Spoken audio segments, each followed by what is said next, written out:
Bismillahirrahmanirrahim. Assalamualaikum warahmatullahi wabarakatuh.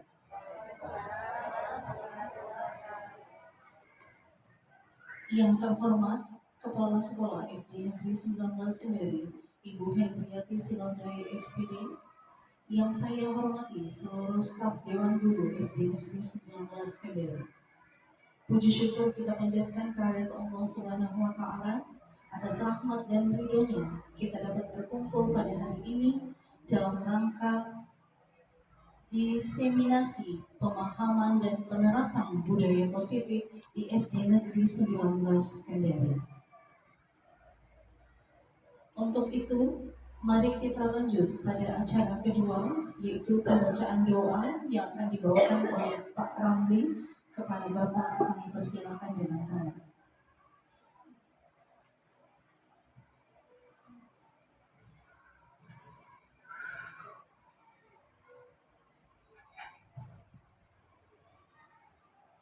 Assalamualaikum warahmatullahi wabarakatuh. Marilah sejenak kita menundukkan kepala, seraya kita berdoa kepada Allah Subhanahu wa Ta'ala. Semoga kegiatan ini mendapat ridhonya. Izinkanlah saya memimpin doa secara agama Islam, dan yang beragama selain Islam silakan menyesuaikan. Bismillahirrahmanirrahim. Alhamdulillahirabbil alamin. Wassalatu wassalamu ala Rasulillah wa ala alihi wa sahbihi ajma'in. Amma ba'du. Ya Allah, puji syukur kami panjatkan kehadirat-Mu atas segala nikmat dan karunia-Mu, sehingga pada siang hari ini kami guru-guru SD Negeri 19 Kendari bisa berkumpul pada kegiatan diseminasi pemahaman dan penerapan budaya positif di SD Negeri 19 Kendari. Ya Allah yang Maha Mengetahui, tunjukkanlah kepada kami bahwa yang benar itu memang benar, dan berikanlah kami kemampuan untuk mengerjakannya, dan tunjukkanlah kepada kami bahwa yang salah itu memang salah, dan berikan kemampuan kepada kami untuk menghindarinya.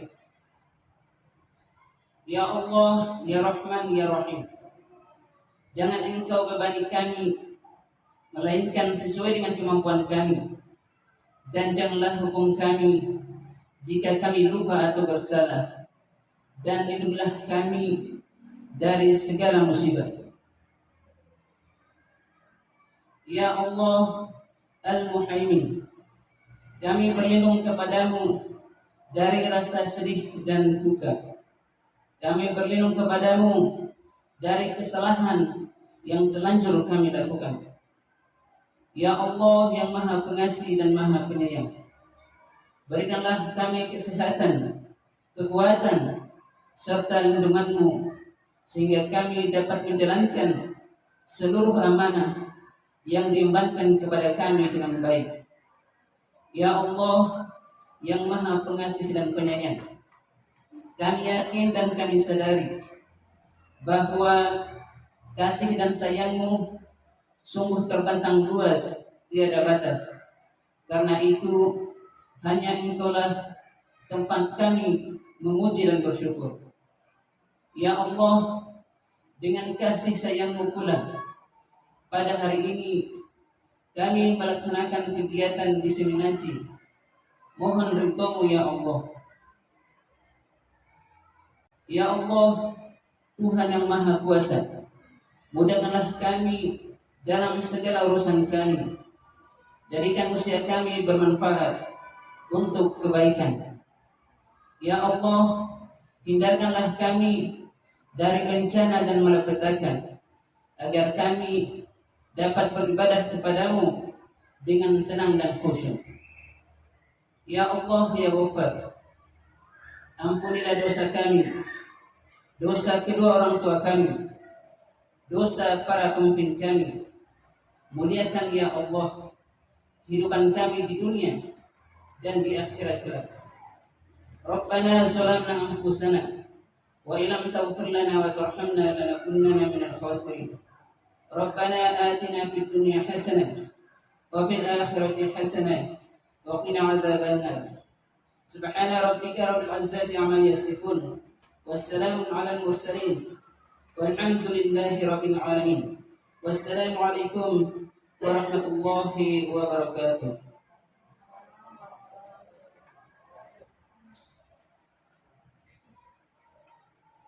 Baik, acara selanjutnya yaitu menyanyikan lagu Indonesia Raya.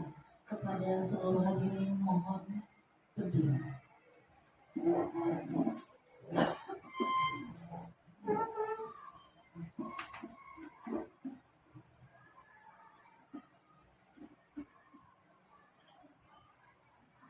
Hiduplah Indonesia Raya.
Hadirin dimohon untuk duduk kembali.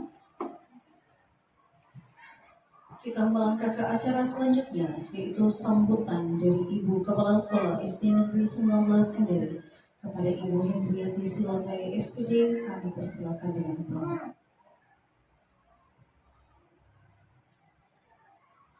Terima kasih. Bismillahirrahmanirrahim. Assalamualaikum warahmatullahi wabarakatuh.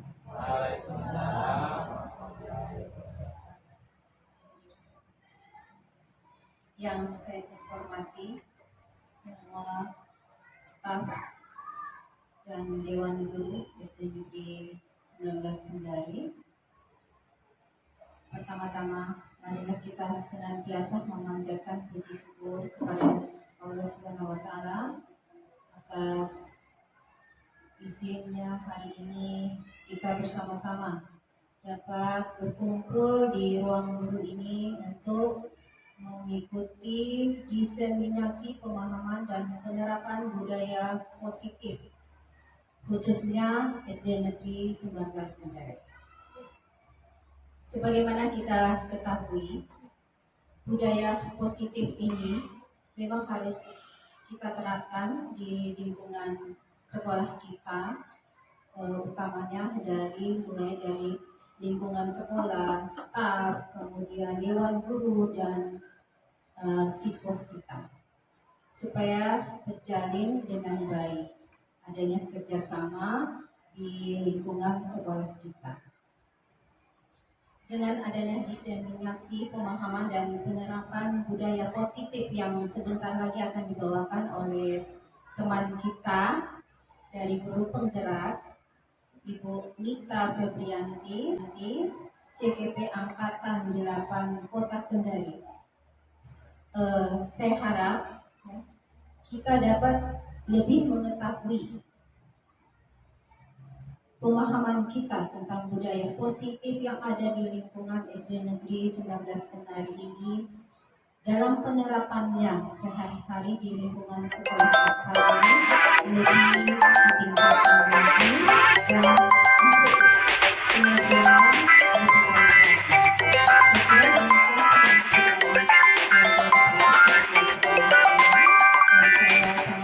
mendukung diskriminasi pemahaman dan penerapan budaya positif dari Guru Penggerak Angkatan 8 ini. Untuk itu saya kembalikan kepada pembawa acara.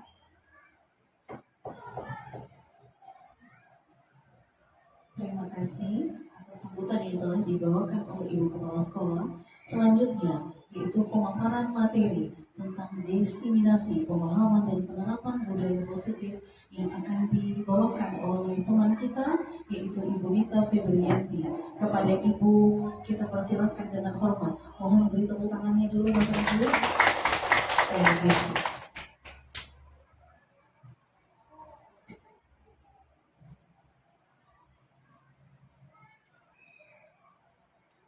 Yang terhormat Ibu Kepala Sekolah SD Negeri 19 Kendari, Ibu Febrianti Sionda SPD, dan yang kami banggakan rekan-rekan guru dan staf SD Negeri 19 Kendari yang sempat hadir pada hari ini. Bismillahirrahmanirrahim. Assalamualaikum warahmatullahi wabarakatuh. Salam dan bahagia. Syukur alhamdulillah karena kita bersama panjatkan kepada Allah Subhanahu wa taala yang mana dengan segala rahmat dan karunia kita masih dapat hadir dan mengikuti kegiatan diseminasi pada hari ini. Bapak dan Ibu yang saya banggakan, perkenankan saya untuk memaparkan materi diseminasi tentang pemahaman dan penerapan budaya positif di SD Negeri 19 Kendari sebagai perwujudan tugas saya pada aksi nyata modul 1.4 budaya positif pada pendidikan guru penggerak pada angkatan 8 ini.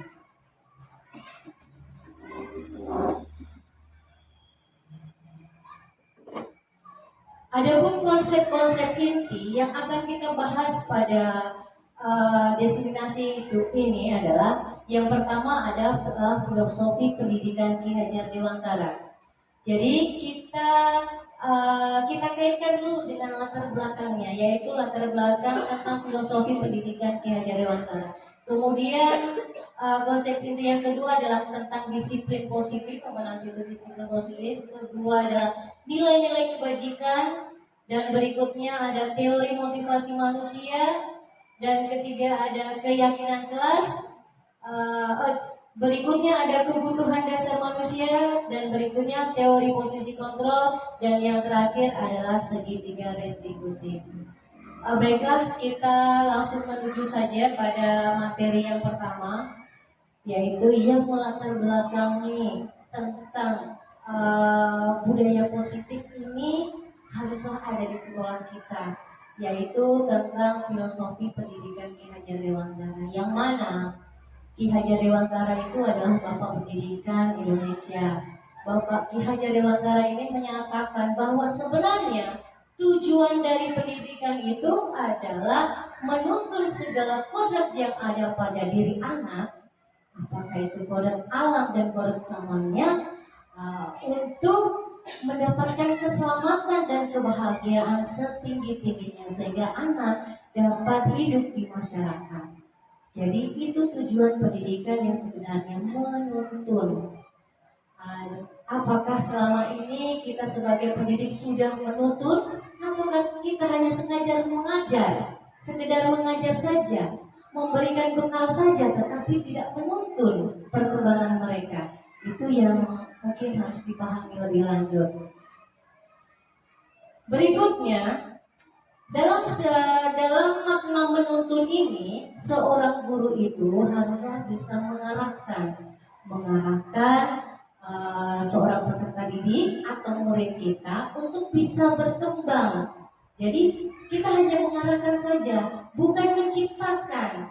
Mengarahkan dia berkembang sesuai dengan potensi dan kekuatan-kekuatan yang ada pada dirinya. Ingat, setiap individu murid itu memiliki karakteristik yang berbeda, memiliki kemampuan, memiliki minat, bakat yang berbeda, dan kebutuhan yang berbeda. Jadi, dalam memberikan pelayanan pun sebaiknya guru memberikan pelayanan yang berbeda sesuai dengan kebutuhan dan potensi mereka.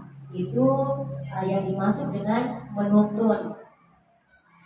Nah, dari sinilah bahwa seorang guru harus menuntun, harus adanya budaya atau pembiasaan positif yang ada di sekolah.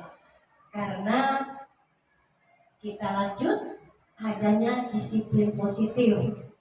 Jadi apa itu disiplin positif? Disiplin positif merupakan suatu cara penerapan disiplin yang mengajarkan anak bertanggung jawab dan menumbuhkan kesadaran diri berdasarkan nilai-nilai kebajikan. Dan jadi disiplin positif itu adalah disiplin diri, disiplin yang berasal dari dirinya sendiri. Berikutnya, disiplin positif lebih ke arah disiplin diri dapat mengontrol diri seperti yang saya sampaikan tadi. Disiplin diri dapat membuat murid memahami dan menyadari berdasarkan motivasi internal, bukan akibat paksaan, pujian, ataupun hukuman. Jadi, disiplin positif ini benar-benar dari motivasi intrinsiknya, dari motivasi dirinya, dalam dirinya. Tidak ada motivasi internal atau yang dari luar. Sekarang kita bermain kepala tangan Bapak Ibu. Coba saya menjadi A. Bapak Ibu silakan saya menuliskan sesuatu ya. Atau mungkin saya bisa minta tolong 2 orang. Oke, siapa lagi? Kita bermain dulu. Satu lagi.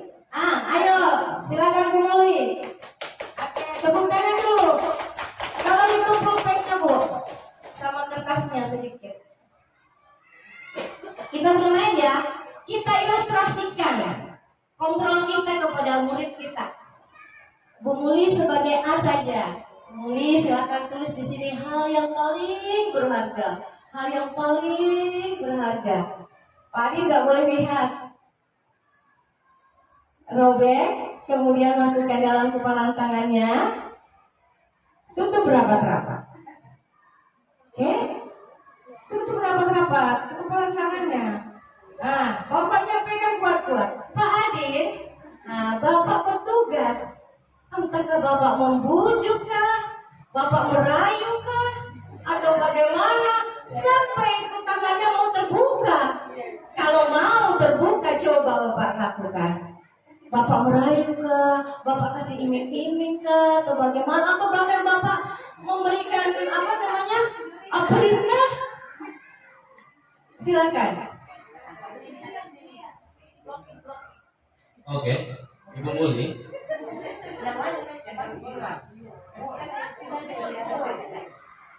Muli. Saya punya uang 1 juta. Saya akan memberikan kepada Anda, asalkan Anda buka kepala tangan. Paling berharga ya, paling berharga. Bayangkan ini yang berharga di tangannya kita. Saya tidak akan berikan. Saya tambah lagi 5 juta. Tambah 10 juta. Tidak akan terbayarkan dengan apapun. 1 miliar. Ditambah Pajero. Pikir-pikir Bu ya, 1 miliar tambah Pajero Bu. Asalkan Ibu buka kepala tangan. Saya tidak akan berikan sama siapapun. Karena ini sangat berharga buat saya. Iya. Jangan marah-marah kan, bagaimana kalau sudah? Tepuk tangan untuk Bapak Adi dan Ibu Muli. Terima kasih Pak partisipasi. Sebenarnya apa kayak ini Bu? Yang di dalam sini saya penasaran. Hanya kita berdua. Alhamdulillah kesehatan. Alhamdulillah. Nah, dari ilustrasi yang sudah ditampilkan dengan rekan-rekan tadi, kita bisa melihat kira-kira nilai apa yang tersampaikan. Kira-kira apa makna dari cerita tersebut? Ada yang bisa berbagi pemikiran? Ayo. Keteguhan hati. Apa? Teguh pendirian. Prinsip. Ya? Ada lagi yang lain? Jadi itulah gambaran tentang kontrol kita kepada orang lain. Itulah gambaran. Sekuat-kuatnya kita, bagaimanapun segala upaya kita, kontrol itu dipegang oleh diri masing-masing, bukan karena orang lain. Orang lain hanya dia berperan hanya menyampaikan informasi, memberikan perintah, tetapi dia tidak bisa mempengaruhi kita untuk dan mengontrol kita. Jadi yang mengontrol kita adalah diri kita sendiri. Itulah yang terjadi pada murid kita. Oke. Nah, inilah ilusi kontrol atau hayalan-hayalan kontrol yang selama ini kita lakukan. Ilusi guru mengontrol murid. Kita selalu membayangkan kita harus mengontrol murid. Kamu gak boleh begini, kamu harus begini. Kita kontrol semuanya. Kemudian ilusi bahwa kritik dan membuat orang merasa bersalah dapat menguatkan karakter. Jadi kalau ketika murid kita bersalah, kita berikan kritik. Oh, kamu ini begini. Kita kira selama ini dapat menguatkan karakter dan menghilangkan kesalahan yang mereka lakukan. Ternyata tidak benar. Karena kontrol ada pada diri masing-masing individu. Berikutnya, ilusi bahwa semua penguatan positif efektif itu bermanfaat. Penguatan positif dan efektif itu apa? Ya seperti penghargaan. Ayo, nak sebentar, kalau sudah selesai, siapa yang selesai? Ibu kasih gula-gula ya. Ya kan? Dia secara kita kontrol, memang dia akan mengikuti tentang apa yang kita inginkan. Tetapi itu ada efeknya. Itu tidak berlangsung lama. Karena itu mereka akan lakukan ketika ada hal itu lagi. Nah, inilah nanti yang akan kita bahas pada teori motivasi pada berikutnya. Yang berikutnya adalah ilusi bahwa orang dewasa memiliki hak untuk memaksa. Jadi mentang-mentang kita guru, posisi kita dewasa, kita berhak mengatur anak murid kita, dia mau apa, mau jadi apa, mau belajar apa, harus bagaimana, ya kan? Selama ini ilusi-ilusi kontrol seperti ini yang kita lakukan. Padahal sesuai dengan filosofi pendidikan Bapak Ki Hajar Dewantara, pendidikan sebaiknya bersifat menuntun. Karena pada dasarnya setiap individu itu memiliki karakteristik yang berbeda. Jadi kemampuannya yang berbeda. Mungkin si A dia cepat daya pikirnya, tapi si B mungkin dia lambat. Mungkin lagi minatnya berbeda. Si A mungkin sukanya membaca, si B dia sukanya cuma mendengar materi, ya kan? Jadi berbeda-beda karakteristiknya. Kita lanjut lagi. Nilai-nilai kebajikan. Nah, disiplin positif inilah yang berasal dari nilai-nilai kebajikan. Apakah itu nilai-nilai kebajikan? Nilai-nilai kebajikan itu adalah nilai-nilai positif manusia yang merupakan tujuan mulia yang ingin dicapai oleh setiap manusia tanpa mengenal batasan lintas bahasa, batasan jarak. Jadi yang bersifat universal atau bersifat umum. Contohnya, saya tanya dulu, Pak, ada peraturan naik motor harus pakai helm. Bapak ikuti? Ya, Bapak ikuti ya. Kira-kira apa tujuannya? Apakah karena Bapak takut dengan Pak polisinya? Apakah ada tujuan lain memang? Benar, untuk keselamatan. Itulah yang disebut nilai kebajikan. Oh, ternyata memakai helm itu memang bukan semata-mata hanya untuk menghindari Pak polisi, tetapi ada nilai kebajikan di situ. Nah, itulah nilai-nilai kebajikan nanti yang akan kita sarikan, kita buat yang namanya keyakinan kelas. Keyakinan kelas itulah yang nanti akan menjadi budaya positif kita di sekolah. Kita budayakan, kita biasakan pada murid-murid kita, pada guru-guru kita, dan kalau bisa kita lanjutkan pada pendidikan di rumahnya. Mungkin kita bisa panggil orang tuanya kak, supaya berlanjut budaya itu. Oke, itulah nilai-nilai kebajikan. Kemudian setiap perilaku memiliki suatu tujuan, benar. Dengan mengaitkan nilai-nilai kebajikan yang diyakini seseorang, maka motivasi intrinsiknya akan terbangun. Seperti tadi, kita tahu pakai helm nilai kebajikannya ternyata untuk keselamatan. Sekarang tidak ada Pak polisi pasti pakai helm toh, ya kan? Karena kita tahu bahwa nilai kebajikannya memang untuk keselamatan. Berarti itu sudah ada motivasi intrinsiknya, motivasi dari dalam dirinya. Oh, berarti saya harus selamat, makanya saya harus pakai helm. Yang dulu-dulu tidak pakai helm karena Pak polisi, tetapi setelah tahu tujuan pakai helm itu karena untuk keselamatan, ya akhirnya kita termotivasi. Tidak ada Pak polisi, pokoknya pakai helm karena saya mau selamat. Ya, begitu ya. Oke, kita lanjut. Nah, untuk nilai-nilai kebajikan yang diharapkan tumbuh dan berkembang pada murid-murid kita di Indonesia adalah nilai kebajikan pada profil pelajar Pancasila. Saya kira hal ini tidak asing lagi. Ada 6 dimensi profil pelajar Pancasila: beriman dan bertakwa, serta berakhlak mulia, berkebinekaan global, kemudian mandiri, berarkitis, gotong royong, dan kreatif. Nilai-nilai kebajikan inilah yang kita kenal sebagai profil pelajar Pancasila, yang merupakan yang bersumber dari nilai-nilai Pancasila. Jadi memang dari dulu kan kita tahu bahwa dasar negara kita adalah Pancasila. Pancasila itu selain sebagai dasar negara, juga sebagai pandangan hidup kita sehari-hari. Inilah yang diinginkan, bahwa murid-murid Indonesia harus memiliki karakter profil pelajar Pancasila.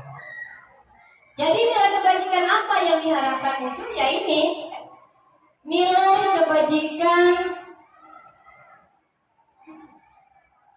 Nilai kebajikan beriman, bertakwa kepada Tuhan Yang Maha Esa, berakhlak mulia, mandiri, bernalar kritis, berkebinekaan global, bergotong royong, kreatif. Nilai-nilai inilah yang diharapkan tumbuh pada murid-murid kita di sekolah, tumbuh dan berkembang. Sebenarnya nilai-nilai ini sudah ada sejak dulu dan sudah kita laksanakan dari sejak dulu sebenarnya. Hanya nilai-nilai ini sudah tergeser oleh perkembangan zaman, ya kan? Jadi mungkin dulu yang masih kental gotong royongnya, sekarang lebih gotong royong pegang HP-nya, main game, ya kan? Itulah yang harus kita tumbuhkan lagi pada anak-anak kita, dan lain-lain. Lanjut. Nah, sekarang kita masuk pada teori motivasi manusia. Ada pertanyaan, setuju atau tidak setuju? Pertanyaan pertama, hukuman dapat mendisiplinkan anak, benar atau tidak?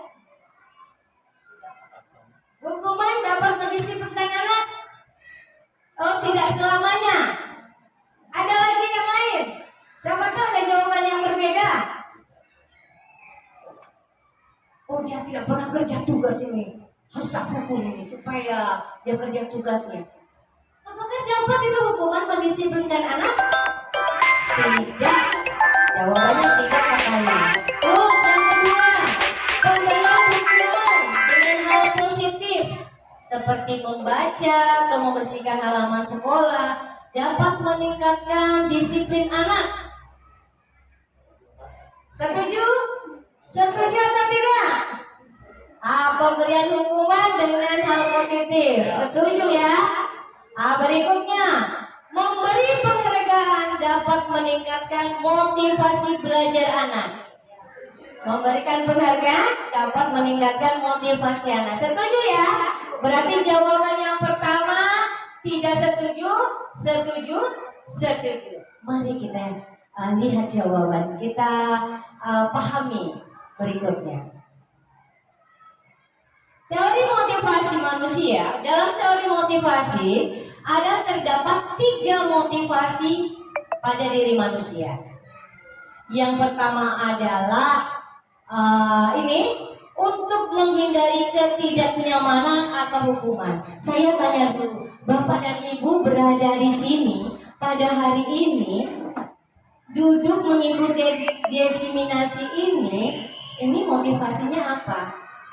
Apakah karena takut dapat teguran, ataukah karena ingin mendapatkan hadiah, ataukah karena ada keinginan untuk belajar? Ya, yang mana? Ada 3 motivasi pada diri manusia. Yang pertama adalah manusia termotivasi karena dia menghindari hukuman, menghindari ketidaknyamanan. Takut ditegur bos. Apalagi kalau kita di sekolah takut ditegur sama kepala sekolah, takut dipanggil di ruangannya, ya. Kemudian motivasi yang kedua, saya melakukan itu karena supaya saya dapat piagam penghargaan dari ibu kepala sekolah. Nah, itu motivasi yang kedua, karena ingin mendapatkan penghargaan. Dan motivasi yang ketiga yaitu untuk menghargai diri sendiri. Mau dia dimarahi kan, dan dimarahi, dan dikasih hadiah juga tidak apa-apa. Yang penting saya mau belajar untuk diriku. Ada 3 bentuk motivasi itu. Nanti Bapak dan Ibu coba melakukan refleksi kegiatan selama ini yang sudah dilakukan. Kira-kira saya motivasiku yang banyakkan yang mana? Banyakkan yang motivasi nomor 1 kah? Atau banyakkan motivasi nomor 2 kah? Atau banyakkan motivasi nomor 3? Jadi direfleksi. Nah, kalau untuk motivasi yang pertama karena untuk menghindari hukuman, dan yang kedua untuk mendapatkan imbalan atau penghargaan, ini adalah motivasi yang sifatnya eksternal. Artinya motivasi dari luar. Jadi kalau dari luar, ketika tidak ada yang memantau dari luar itu, otomatis jangan nih, tidak ada di kepala sekolah, ya kan? Jangan nih, tidak ada kita dikasih hadiah, seperti itu, ya. Tetapi ketika dalam diri kita sudah ada namanya motivasi diri, ya, disiplin diri. Yang ketiga ini bersifat internal dari dalam dirinya kita. Mau ada kepala sekolah, mau ada ancaman hukuman, mau ada iming-iming hadiah dan lain sebagainya, kita tidak perlu. Yang penting saya berada di sini karena saya mau belajar untuk dirinya sendiri, menghargai dirinya sendiri. Gitu. Nah, hal inilah yang kita harapkan pada murid-murid kita. Karena kalau motivasinya bersifat eksternal tadi seperti yang saya katakan, kalau tidak ada orangnya, kalau tidak ada objek yang dia tuju, otomatis dia tidak akan melakukan lagi. Kalau seperti tadi, jangan ini tidak ada hadiahnya. Ini jangan ini tidak ada di kepala sekolah, kita tidak dimarahi, seperti itu. Ya, jadi kita harus pahami motivasi siswa kita. Upayakan jangan biasakan memberikan motivasi secara eksternal ya, karena hanya bersifat sementara. Masih semangat? Masih semangat? SD 19? Bagaimana? SD 19? Luar biasa, yes. Oke, semangat, luar biasa, yes. Sudah semakin sore Bapak dan Ibu, tetapi alhamdulillah saya lihat wajahnya semakin sore semakin cerah. Amin. Kita lanjut, tinggal sedikit. Ada yang mengatakan bahwa ternyata penghargaan itu sama halnya dengan hukuman. Selama ini menurut Bapak dan Ibu tidak kan? Beda ya. Penghargaan berbeda dengan hukuman. Tetapi ternyata menurut Alvin Cole, yaitu ini ahli ya, bukan menurut saya, bahwa penghargaan itu berlaku sama dengan hukuman. Dalam arti meminta atau membujuk seseorang melakukan sesuatu untuk memenuhi suatu tujuan tertentu dari orang yang meminta atau membujuknya. Dorongannya eksternal seperti yang saya katakan tadi. Jadi dorongannya eksternal dan akan ada faktor ketergantungan seperti yang disampaikan tadi. Kalau tidak ada, maka tidak lakukan. Itulah ya. Nah, selain itu ada beberapa dampak yang harus Ibu pahami dari dampak dari penghargaan ini. Nah, yang pertama, penghargaan ternyata ini dapat mengurangi ketepatan. Anak-anak dia kurang tepat lagi bekerja karena inginnya, sebentar yang sudah ini pengalaman saya ya. Sekarang ini sudah mulai berangsur saya hilangkan. Saya punya papan bintang di kelas. Siapa yang duluan selesai kerja, silakan tempel bintangnya. 5 orang. 5 orang berikutnya silakan tempel bintang yang ke bintang warna lainnya dan seterusnya. Akhirnya itu anak-anak berburu semua mengerjakan dengan secepat-cepatnya. Ternyata setelah diperiksa tidak tepat. Dia tidak bisa berpikir dengan bagus karena dia hanya harapkan imbalan itu supaya namanya cepat ada bintangnya. Ini pengalaman saya. Penghargaan menurunkan kualitas. Ya, dia menurunkan kualitasnya seperti yang tadi itu karena dia hanya berburu saja. Yang penting dia selesai. Penghargaan merusak hubungan. Masa dia dikasih itu sama bu guru, saya tidak. Jadi hubungan antara teman di dalam kelas itu akhirnya bisa terganggu karena adanya penghargaan tersebut. Ya. Berikutnya, penghargaan mematikan kreativitas. Jadi dia sudah tidak kreatif lagi karena dia hanya memburu target untuk dapat penghargaan itu sesuai dengan tujuannya. Kalau yang selesai tugas sampai 10, ibu akan berikan ini. Nah, pokoknya dia yang penting 10. Mau benar, mau salah, mau 10 jawabannya lengkap, dia tidak pusing. Yang penting 10 dia isi. Itulah yang dikatakan menurunkan kualitas. Tidak bisa dia menurunkan kreativitas juga. Jadi sudah tidak kreatif. Yang dia buru itu sesuai saja dengan targetnya. Yang penting dia dapat penghargaan. Sampai di sini bisa diterima? Oke. Dan yang berikutnya adalah penghargaan mengurangi motivasi intrinsik. Jadi motivasi dirinya sudah tidak ada, berangsur-angsur dia hilang karena dia tergantung dengan hadiah tadi. Yang tadinya, contohnya begini, pada saat anak masuk kelas 1, pada saat anak masuk kelas 1 masih semangat-semangatnya tanpa motivasi eksternal, mereka mau datang ke sekolah, bangun pagi dan sebagainya. Ya kan? Ketika sudah berjalan kelas 1, mamanya sudah mulai dikasih, kalau juara 1 nanti mau belikan ke sepeda kalau ibu di sekolah juga pun kita selalu mau menjanjikan posisi dan segala macam penghargaan. Akhirnya yang tadinya motivasinya dari dalam, dari dirinya sendiri, lama-lama dia tergantung. Dia tergantung dengan itu. Oh, ada hadiahnya. Dan ketika hadiah itu dihentikan di kelas 5, maka langsung drop begini. Iya kan? Di kelas 5 otomatis gak tiba-tiba, kenapa itu anak pada waktu kelas 1 pintarnya, kelas 2 pintarnya, kenapa sekarang di kelas 5 dia? Karena sudah tidak ada lagi motivasi eksternal itu yang dia harapkan, akhirnya dia menurun. Saya lanjut? Oke, saya lanjut ya. Ini teori motivasi.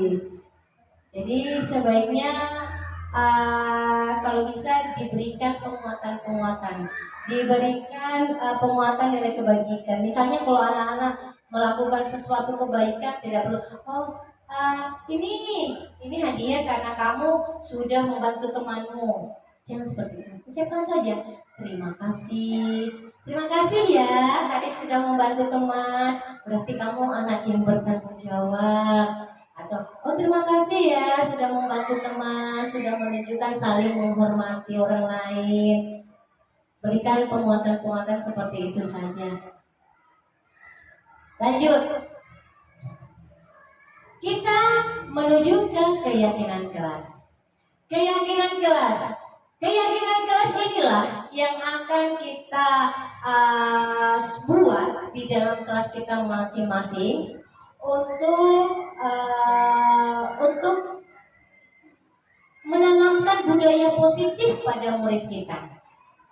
Keyakinan kelas itu apa? Keyakinan kelas itu adalah bersumber dari nilai-nilai kebajikan. Tadi kita sudah bahas ya, nilai-nilai positif yang bersifat umum itu namanya nilai-nilai kebajikan atau nilai-nilai universal. Seperti apa? Tadi seperti keselamatan, saling menghormati, seperti apa lagi tadi? Seperti kebersihan, seperti kesehatan, nilai-nilai universal. Saling menghormati, jujur, atau apa ya? Kemudian, bagaimana membuat keyakinan kelas ini? Keyakinan kelas ini harus dibuat antar guru dan murid. Jadi bukan hanya guru. Kenapa sekarang sekarang namanya keyakinan kelas? Kenapa bukan peraturan kelas?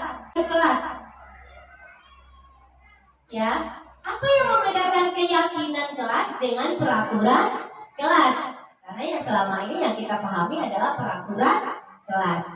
Kalau peraturan kelas itu adalah murni dibuat oleh bapak dan ibu guru sendiri.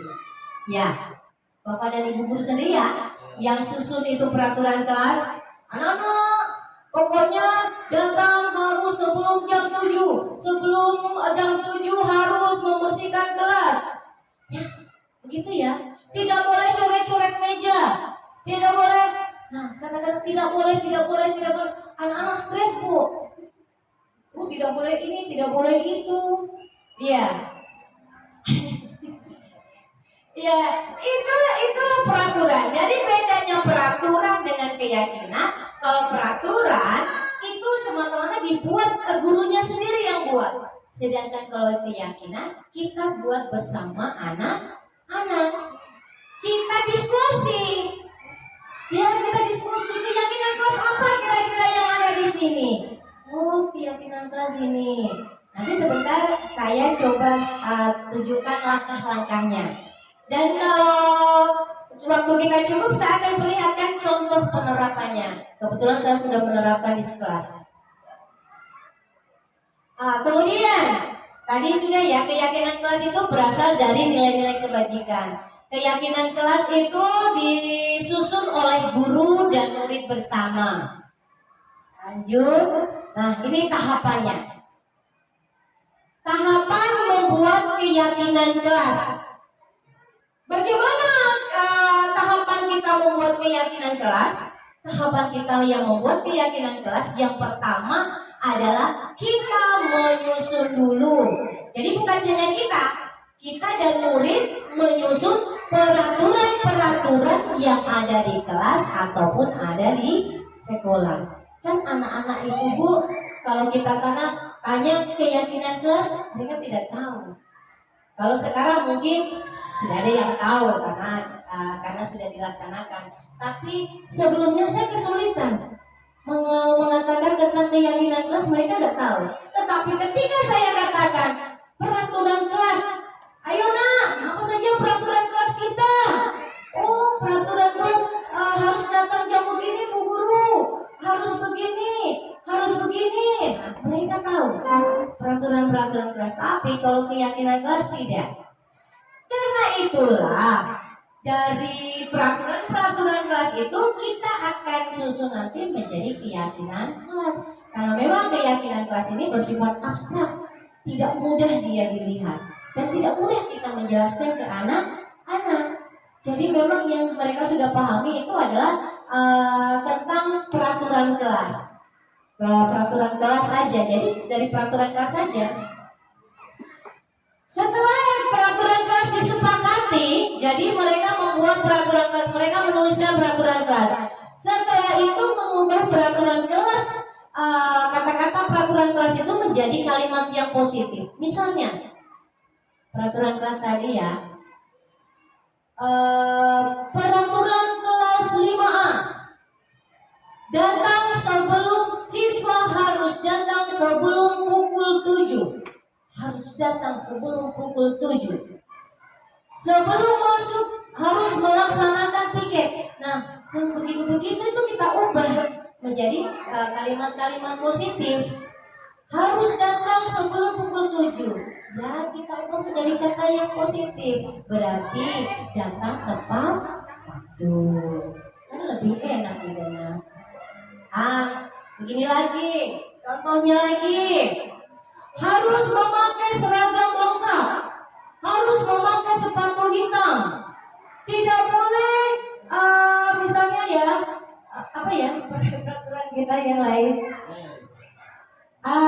tidak boleh ribut di kelas. Kita bisa ubah kalau ribut berarti itu kan kalimat positifnya. Kalau orang tidak ribut berarti dia kan menghargai orang lain. Itulah yang dimaksud mengubah kata-kata pada peraturan-peraturan yang bersifat negatif tadi. Tidak boleh ini, tidak boleh itu, harus ini, harus itu, menjadi kata-kata yang lebih positif, kalimat positif. Jadi kalau misalnya tadi tidak boleh ribut, tidak boleh jalan-jalan, semuanya harus duduk dengan tenang, berarti peraturannya apa? Tertib saja. Bukan peraturannya, keyakinannya apa? Tertib. Tidak boleh pukul-pukul, tidak boleh bicara kotor. Berarti keyakinannya saling menghormati. Seperti itu. Hanya kalau di peraturan kelas kan kebanyakan kata-katanya begitu ya. Tidak boleh ini, tidak boleh itu, harus ini, harus itu. Kita lanjut. Setelah menyarikan peraturan-peraturan tadi, kita jadikan peraturan-peraturan kelas tadi itu menjadi kalimat positif. Dan mulailah kita susun keyakinan kelas. Dan terakhir, setelah tersusun keyakinan kelas, misalnya ada, kita sudah sepakati apa saja tadi sudah dikelompokkan. Ada keyakinan kelas, saling menghormati, yang pertama. Yang kedua harus menjaga kebersihan. Yang ketiga harus tertib.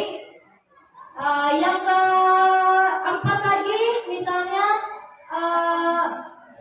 harus peduli. Jadi itu ada. Nanti yang terakhir kita tunjukkan sama anak-anak. Ada kegiatan tampak dan tidak tampak. Jadi kita minta mereka menuliskan. Nah, kira-kira perbuatan apa itu yang tidak menunjukkan saling menghormati? Tuliskan di kertas ini. Kalau yang menunjukkan saling menghormati, tuliskan yang ini. Jadi mereka sadar. Akhirnya tersadar kan? Mereka bisa berpikir, oh ternyata kalau saya ribut di kelas ternyata saya tidak menghormati. menghormati. Berarti yang mana yang saya dikatakan saling menghormati? Nah, dia tuliskan lagi di kertas. Setelah itu barulah ditempel. Kegiatan-kegiatan itulah yang membuat anak mulai tersadar pentingnya disiplin pada dirinya sendiri. Dan mereka akan tergerak hatinya untuk mengikuti karena mereka yang menyusun. Mereka kita ajak bersama-sama kan menyusun. Nah, jadi cukup katakan nanti pada saat ini saya kira kita sudah sepakat ya. Oh iya Bu Guru. Pasti mereka hanya jawab saya lupa. Oke, kita lanjut ya. Oke, sekarang teori berikutnya tentang kebutuhan dasar manusia. Kenapa ini sangat penting kepada Ibu, kebutuhan dasar manusia? Karena harus dipahami bahwa ketika seseorang tidak terpenuhi salah satu kebutuhan dasar hidupnya ini, maka seseorang itu akan mengalami masalah. Ya, apalagi murid kita, dia biasanya murid-murid yang melakukan hal-hal yang di luar dari dugaan kita, itu biasanya mereka terindikasi karena adanya kekurangan kebutuhan yang tidak terpenuhi. Jadi ada 5 kebutuhan dasar manusia. Yang pertama adalah kebutuhan bertahan hidup. Kebutuhan bertahan hidup itu apa? Seperti makan, ya pakaian, rumah, ya kebutuhan utama untuk hidup. Kemudian yang kedua adalah kebutuhan kasih sayang dan diterima. Artinya dia inginkan perhatian, kasih sayang, ada temannya. Itu mereka juga membutuhkan. Jadi ketika kita acuhkan, ada biasanya siswa yang senang datang lengket-lengket sama kita. Bu guru, itu biasanya dia memang membutuhkan kasih sayang. Dia ingin, ada kebutuhannya, dia ingin perhatian. Berikutnya yaitu penguasaan atau pengakuan. Jadi dia ini dia ingin diakui bahwa dia bisa. Pengakuan atas prestasinya kah? Ini orang-orang yang membutuhkan kekuasaan atau pengakuan kebutuhannya. Kemudian kebutuhan yang berikutnya adalah kebebasan. Anak-anak juga membutuhkan kebebasan. Mereka bukan bebas bagaimana, Bu? Paling tidak mereka itu ingin juga bebas memilih. Kan ada ya, selama ini kita memberikan tugas, nah, ayo kerjakan yang Ibu berikan, tolong dijawab dan ditulis di bukunya masing-masing. Ditulis di bukunya masing-masing, berarti semua menulis. Nah, bagaimana kalau yang tidak suka menulis? Kan ada toh anak yang tidak suka menulis. Pasti itu tulisannya tidak selesai-selesai. Ya kan Bu? Pasti tidak selesai. Karena itulah yang tadi saya katakan dari awal, setiap individu anak itu memiliki karakteristik yang berbeda. Disinilah ini fungsi dari kita mengetahui kebutuhan akan kebebasan. Biarkan anak memilih. Sekarang tugasnya membuat rangkuman ya, rangkuman tentang sifat-sifat cahaya. Bu Guru, rangkumannya bagaimana? Terserah, boleh dituliskan, boleh gambarkan, seperti itu. Atau boleh juga kamu jelaskan nanti di depan. Kalau sudah siap kasih tahu Bu Guru. Karena setiap anak memiliki keinginan yang berbeda-beda. Biarkan mereka melakukan memilih yang mereka inginkan. Yang jelas, tadi tugas kita sebagai guru adalah sebagai among atau sebagai mengarahkan sesuai filosofi pendidikan Ki Hajar Dewantara. Berikutnya adalah kesenangan. Jadi murid juga butuh kesenangan, Bu. Bukan hanya kita orang dewasa saja. Jadi biarkan juga mereka sedikit bergerak. Tidak boleh. Dia baru berdiri dan kursinya pergi sama, duduk. Tidak boleh goyang. Ayo, kerja. Ya Allah, kan tidak seperti itu juga ya. Siapa tahu dia jalan itu berdiskusi dengan temannya, ya kan? Nah, jadi biarkan mereka berkembang. Dia bebas bukan berarti sebebas-bebasnya, seenak-enaknya saja. Tapi ada kata bahwa kita sebagai guru harus mengontrol, atau kita sebagai guru harus menjadi among, yaitu mengarahkan dan menuntun. Itu. Oke ya. Berikutnya. Nah, jika kelima kebutuhan dasar manusia ini ada yang tidak terpenuhi, makanya biasanya orang-orang itu biasanya kita dengar-dengar berita orang melakukan tindak kejahatan kah, perbuatan-perbuatan di luar dari nalar kita kah, karena adanya kebutuhan-kebutuhan yang tidak terpenuhi ini, ya kan? Biasanya ditanya apa motifnya, apa motifnya? Oh, saya hanya senang-senang. Oh, seperti ini saja. Biasanya ada murid dia iseng, dia main-main kah, dia ganggu-ganggu ke temannya, dia hanya bilang begini, kenapa kamu lakukan itu? Ih, saya hanya main-main, Pak. Ih, main-main. Berarti kan dia butuh kesenangan ya. Nah, nanti kita arahkan dia. Butuh kesenangan bukan berarti harus menyakiti orang lain. Berarti kebutuhannya memang kesenangan. Jadi sebaiknya kita identifikasi awal kebutuhan-kebutuhan apa saja yang dibutuhkan oleh siswa kita. Kita lanjut, masih semangat, masih bisa lanjut? Masih? Ya, sudah remang-remang. Nah ini, kita sudah menuju pada teori posisi kontrol. Tadi ada ilusi kontrol bahwa ternyata orang dewasa itu tidak bisa mengontrol anak-anak. Biasa, kalau dulu kita bilang, oh saya kan guru, saya bisa kontrol anak muridku, ya kan? Karena kita orang dewasa. Tapi ternyata tadi salah. Kontrol itu dipegang sendiri pada masing-masing individu. Nah, sekarang karena kita mengetahui itu, ada posisi-posisi kontrol yang harus kita pahami. Posisi kontrol seorang guru. Jadi posisi kontrol seorang guru yang pertama ada penghukum. Ada namanya guru yang suka posisinya sebagai penghukum. Yang berikutnya adalah pembuat rasa bersalah. Dan yang ketiga adalah dia posisinya sebagai teman. Yang keempat adalah sebagai pemantau. Dan yang kelima adalah sebagai manajer. Dalam praktek pembelajaran kita, dalam kehidupan kita sehari-hari, sebaiknya kita guru, dan memang bukan hanya sebaiknya, dan kita harus mulai menerapkan bahwa posisi yang kita gunakan adalah harus posisi manajer. Karena tadi ingat, nilai-nilai kebajikan yang kita tuju untuk anak-anak Indonesia salah satunya adalah mandiri.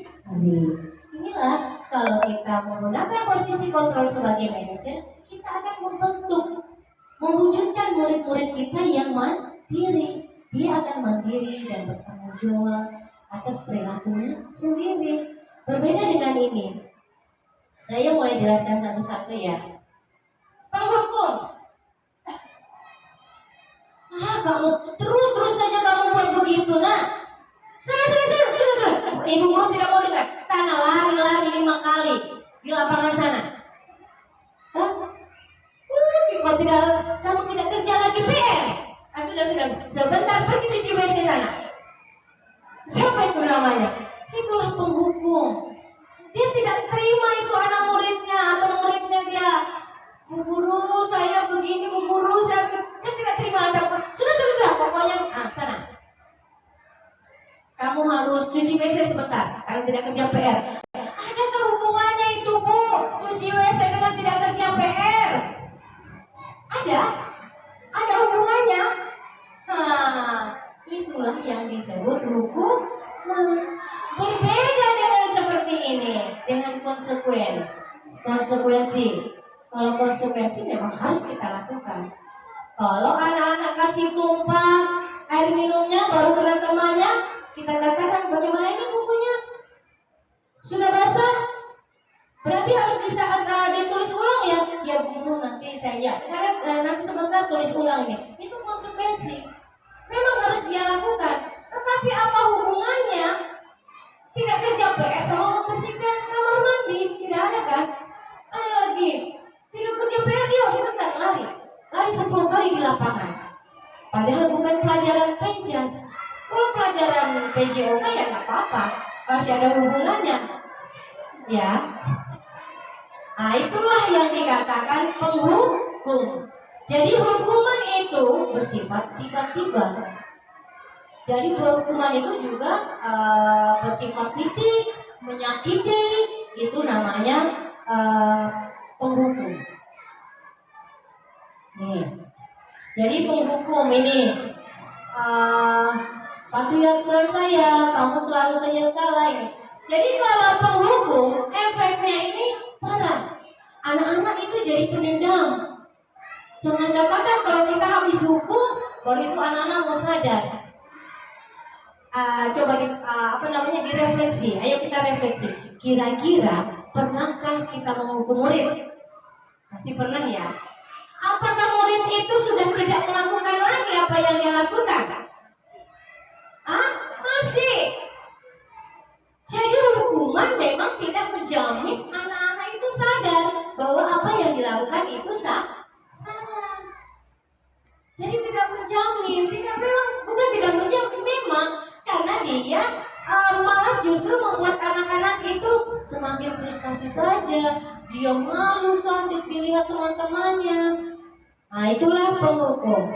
Dia anak-anak menjadi pendendam, agresif. Bahkan ada kejadian anak-anak ini habis melakukan dia berbuat apa, kemudian ditegur bapak gurunya, sebentar pulang mobilnya bapak gurunya sudah terderet, sudah dikasih rusak pakai paku karena rasa dendamnya itu. Itulah efek dari penghukum kalau guru menggunakan posisi kontrol penghukum. Jadi dia anak-anak malah dia bersifat lebih agresif. Ini murid itu mencoret-coret bukunya atau meja tulisnya. Nah, berikutnya membuat perasaan bersalah. Kalau penghukum tadi tangannya, kamu ini tidak pernah kamu kerja PR ya? Ini. Ya bicaranya nadanya tinggi, tangannya tunjuk-tunjuk. Tapi beda lagi dengan pembuat rasa bersalah. Kalau pembuat rasa bersalah dia terbaliknya sekali. Dia suaranya lembut. Begini. Kasihan. Ibu kecewa sekali kasihan sama kamu, Nak. Apa ini? Ibu selalu kasihan. Tolong kamu. Ini. Jadi kalau pembuat rasa bersalahnya, dia nada suaranya lembut. Tapi anak-anak ini kayak kasihan sama bu guru. Pasti itu anak-anak akhirnya merasa bersalah. Kasihan sama bu guru deh. Bu guru mau dimarahin itu kepala sekolah itu. Karena kita menggunakan kata-kata yang lembut. Jadi anak-anak seakan memang dia ini kesalahan yang dilakukan ini berat sekali. Jadi akhirnya dia merasa bersalah sekali. Kasihan bu guru kecewa, kasihan. Apa ini? Nanti ini kepala sekolah dia panggil ibu. Apa ini kasihan ibu mau bilang? Itu pembuat rasa bersalah. Akhirnya anak-anak yang merasa diminder. Kasihan saya berbuat salah dengan guruku. Seperti itu. Nah, ini pembuat rasa bersalah. Ibu sangat kecewa sekali dengan kamu. Berapa kali kamu? Gimana coba kalau orang tua kamu tahu tentang hal ini? Jadi dia ungkapkan kata-kata yang membuat anak itu menjadi frustasi. Dia merasa bersalah sekali. Itulah pembuat rasa bersalah. Sekarang posisi teman juga banyak yang saya juga mempraktekkan posisi teman ini. Nah, posisi teman ini bukan yang salah, bukan. Tetapi posisi teman tidak bisa kita lakukan seterus-terusnya sebagai posisi teman. Ada saatnya murid harus belajar mandiri, bertanggung jawab tentang apa yang dilakukannya. Kalau kita terus-terusan di posisi teman, ayolah bantu ibu, ayolah tidak apa-apa nak, nanti ibu yang ambil. Ayo sana nggak apa-apa sih. Nah, jadi kalau sebagai teman, oh, bukan main. Kita ajak seperti teman, ya. Tetapi ada efeknya. Anak itu hanya sangat menghargai gurunya saja. Kalau sama orang lain dia biasa-biasa. Kalau sama guru yang lain dia biasa-biasa. Itulah kalau sebagai teman. Kalau sama gurunya dari jauh, bu guru salim. Sama bu guru lain tidak. Nah, ini posisi ini sebenarnya bagus, tetapi tidak bisa kita teruskan, kita lakukan berlebihan, karena akan membuat anak ketergantungan sama gurunya, dan anak itu hanya berfokus pada gurunya saja, dia tidak bisa dengan guru yang lain itu. Lanjut, membuat rasa bersalah, pemantau ini yang biasa juga kita lakukan. Ini tidak kerja PR, ini. Jadi dia ini sesuai dengan aturan. Jadi kalau tidak kerja PR apa hukumannya? Ya, biasa memang kita lakukan itu, kita sebagai pemantau. Jadi kalau tidak kerja PR besok, kalau tidak kumpul PR besok apa? Oh, kalau tidak kumpul tugas besok Bu Guru, nanti biar bisa menyambung ya. Itu pemantau. Pemantau itu selalu dia menggunakan peraturan-peraturan. Dan yang terakhir adalah sebagai posisi manajer. Nah, inilah yang diharapkan untuk kita terapkan. Seorang guru yang menggunakan posisi manajer, dia akan memberikan kebebasan kepada murid untuk menyelesaikan permasalahannya secara mandiri.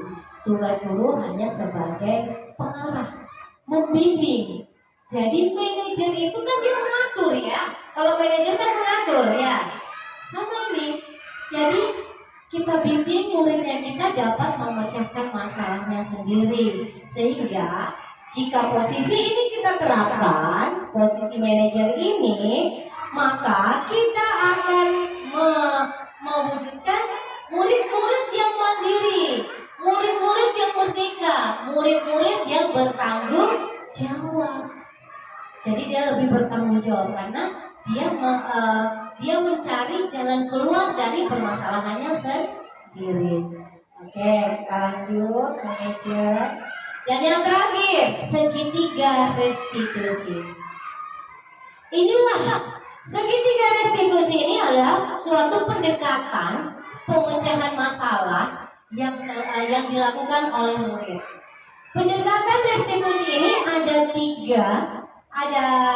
tiga tahapan, ya. Ada tahapan menstabilkan identitas, ada tahapan validasi tindakan salah, dan ada tahapan menanyakan keyakinan. Ini rangkaian dari keyakinan kelas. Jadi pada saat kita sudah memiliki keyakinan kelas, kita bisa menerapkan namanya segitiga restitusi dalam penyelesaian masalah. Apa itu segitiga restitusi? Jadi segitiga restitusi itu seperti dialog antara guru dan murid untuk memecahkan permasalahan yang dilakukan murid. Jadi kita ajak mereka berdialog, kita tanya. Jadi mereka yang mencari solusi-solusi dari permasalahannya sendiri.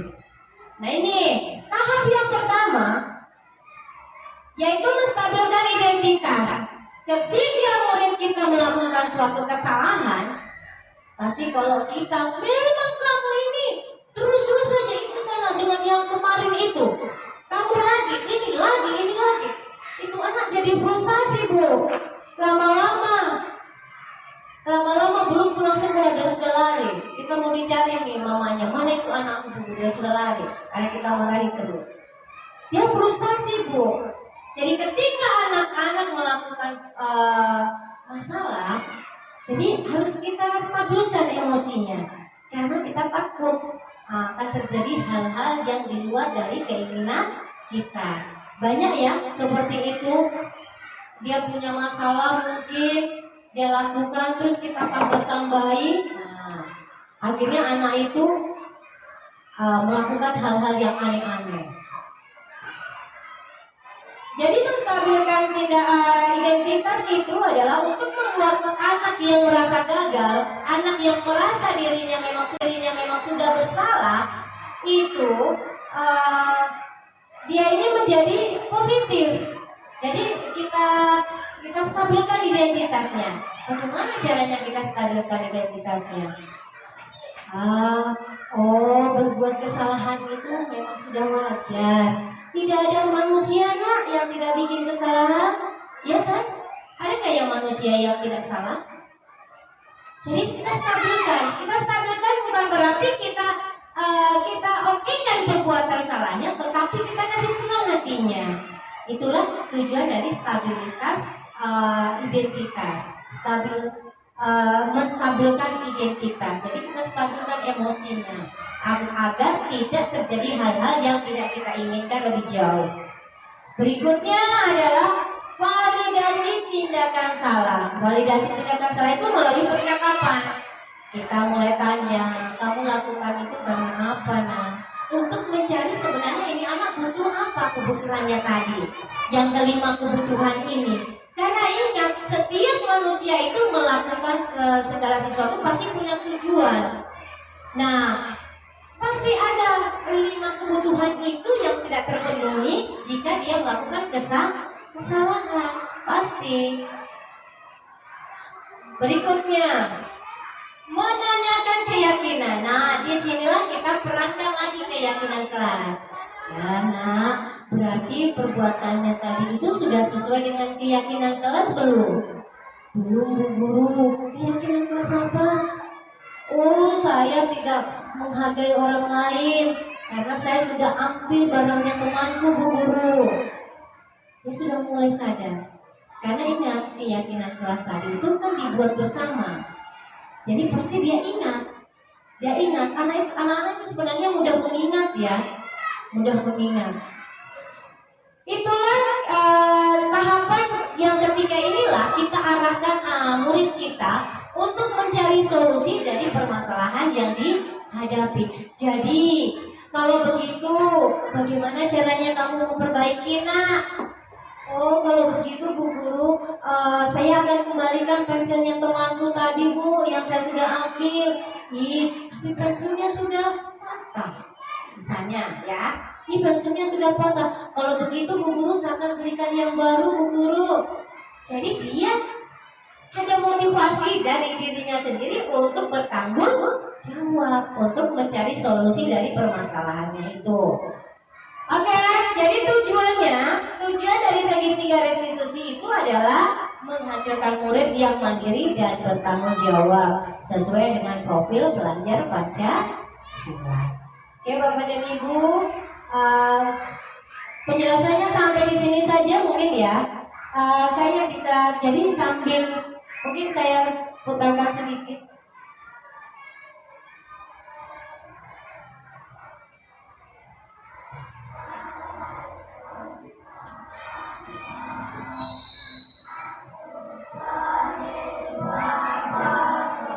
Jadi ini contoh penyusunan keyakinan kelas.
Jadi yang pertama adalah kita menyusun dulu peraturan kelas.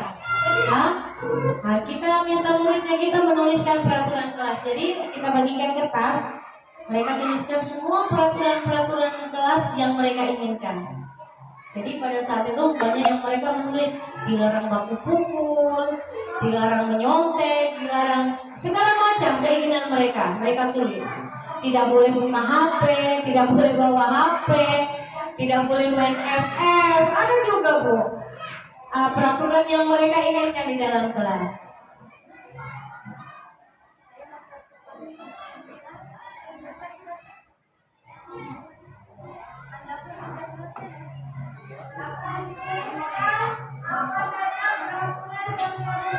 Ya, oke. Jadi setelah peraturan kelas tadi dituliskan di kertas masing-masing, nanti ditempelkan pada kertas ini Bu. Minta maaf. Ada di kertas ini, dituliskan ditempel di kertas ini. Kita kumpulkan dulu peraturan-peraturan kelas yang mereka inginkan.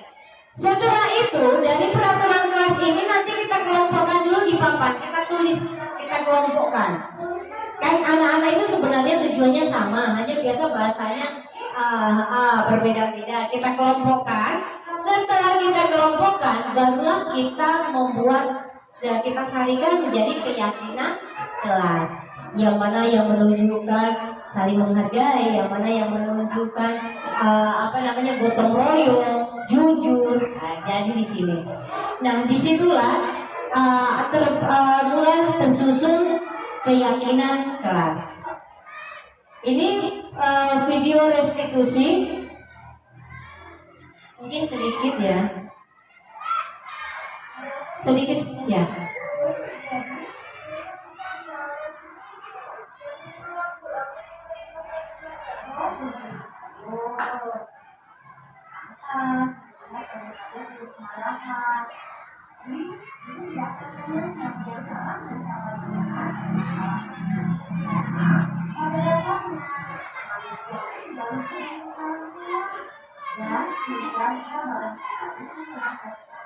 Nah, itu pada tahap menstabilkan identitas.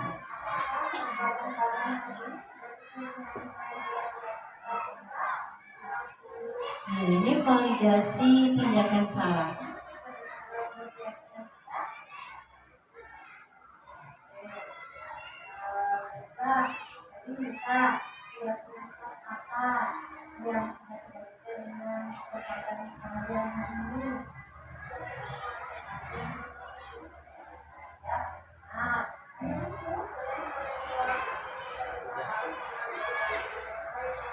Nah, ini tahap menanyakan keyakinan.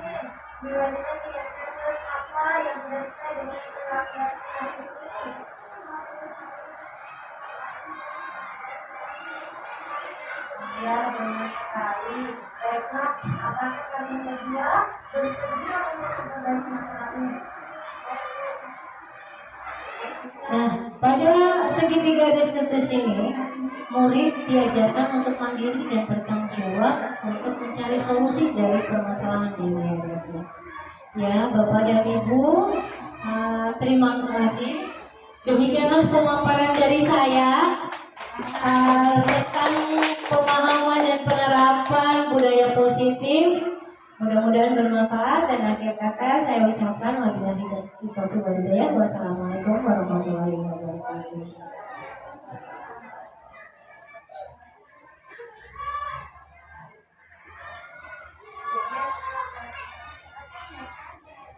Sebelum kegiatan ini ditutup, mungkin dari Bapak Ibu ada yang ingin ditanyakan.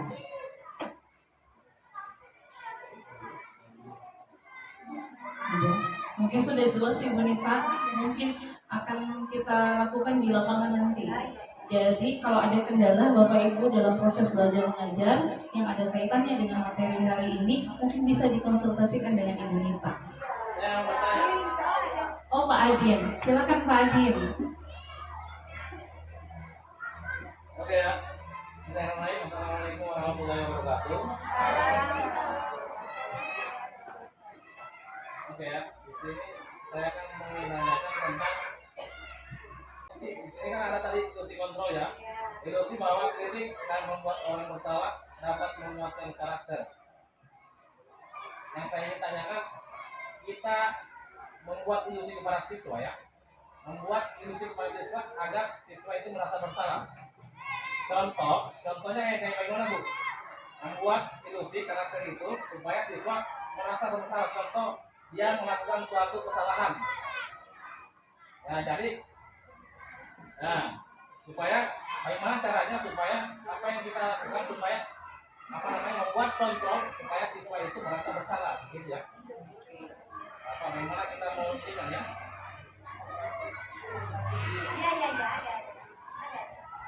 Supaya membuat karakternya.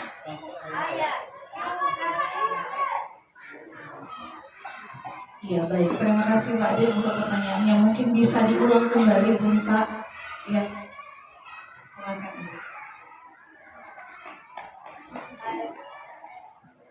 Jadi baiklah, jadi ilusi kontrol itu kan artinya hayalan ya. Hayalan-hayalan kontrol yang selama ini kita sudah terapkan. Yang pertama itu adalah ilusi bahwa guru itu mengontrol murid. Ternyata guru tidak bisa mengontrol murid. Ya kan? Ternyata kan. Jadi ilusi itu artinya kan hayalan. Hayalan kita selama ini tentang kontrol. Yang pertama kita menghayal bahwa kita sudah mengontrol murid. Ternyata kita tidak bisa mengontrol murid karena yang memegang kendali kontrol adalah diri individu masing-masing. Kemudian berikutnya ilustrasi atau anggapan atau hayalan bahwa kritik dan membuat orang merasa bersalah dapat menguatkan karakter. Ini kan maksudnya ilusi, artinya itu anggapan bahwa kalau kita selama ini menganggap bahwa kalau kita kasih kritik, kalau kita katakan anak itu bersalah, itu dia tahu bahwa ya oh inilah kesalahan saya, jadi kuat karakternya. Dia tahu bahwa itu yang salah. Selama ini kan kita begitu. Kamu tidak kerja PR karena berarti kamu salah atau benar? Salah Bu Guru. Padahal sebenarnya itu tidak menguatkan karakter mereka, tidak menguatkan karakter mereka. Tetapi kita tetap saja memberikan kritik. Jadi bagaimana ini kamu tidak pernah ini kerja PR terus ini kita berikan kritik. Ternyata anak itu besoknya lagi tidak kerja PR. Apakah semakin bagus karakternya? Ternyata kan tidak. Ya, jadi selama ini kita memberikan kritik, membuat anak-anak merasa bersalah, kita marahi di depan teman-temannya, akhirnya dia merasa bersalah, merasa minder, malu. Nah, ternyata tidak menguatkan karakter mereka, malah mereka kayak tidak peduli. Jadi ini mungkin Pak Guru bisa dijadikan bahan refleksi kira-kira apakah selama ini memang saya lakukan seperti ini benarkah? Apakah memang kalau saya kasih tahu anak murid, besok dia pasti tidak lakukan lagi? Kita kan jamin. Saya kira ada yang tidak ya. Hari ini dia lakukan seperti kita katakan saja. besok nak tidak boleh, padahal besok yang terlambat lagi. Nah, bagaimana menyelesaikan masalah itu? Ya jelas, kita harus pahami kebutuhan apa yang dia butuhkan. Cari tahu, oh dia ini terlambat datang karena apa? Apakah ada kebutuhan bertahan hidupnya mungkin? Ya, kebutuhan akan kasih sayangnya mungkin, makanya dia kesannya terlambat datang karena dia tidak terpenuhi dari orang tuanya. Jadi kita patut tahu kebutuhannya. Jadi karena saya katakan tadi, ketika seseorang melakukan sesuatu perilaku, itu pasti ada kebutuhan-kebutuhan atau tujuan-tujuan tertentu. Terima kasih, mungkin itu saja Pak. Jadi saran saya, ini kan ilusi, berarti anggapan. Jadi jangan lagi kita beranggapan seperti ini. Apalagi yang kita anggap tadi baik, kita menegur muridnya kita di depan temannya, yang kita anggap biar jadi pembelajaran, dia akan malu supaya besok tidak berbuat lagi. Ternyata itu malah menjatuhkan motivasi intrinsiknya. Syukur-syukur kalau dia ke sekolah besok. Kalau dia tidak mau sekolah karena dia malu, ya itu saja. Sekian dan terima kasih. Terima kasih untuk pertanyaan dan jawaban dari Ibu Nita. Semoga bisa memberikan ilmu baru untuk kita. Oke, dengan berakhirnya pemaparan materi yang telah disampaikan oleh Ibu Nita Febrianti, maka berakhir pula kegiatan kita pada hari ini. Besar harapan beliau dengan adanya kegiatan ini, kita sebagai guru dapat dengan secara maksimal menerapkan budaya-budaya positif di lingkungan sekolah, baik di dalam kelas maupun di luar kelas. Sehingga dampak yang akan muncul, anak-anak kita mampu belajar dengan aman dan nyaman di sekolah. Besar harapan beliau pula, semoga dengan diterapkannya budaya positif ini dapat memberikan kemajuan bagi guru dan siswa dalam proses belajar mengajar di sekolah. Saya akhiri dengan ucapan wabillahi taufiq wal hidayah. Wassalamualaikum warahmatullahi wabarakatuh.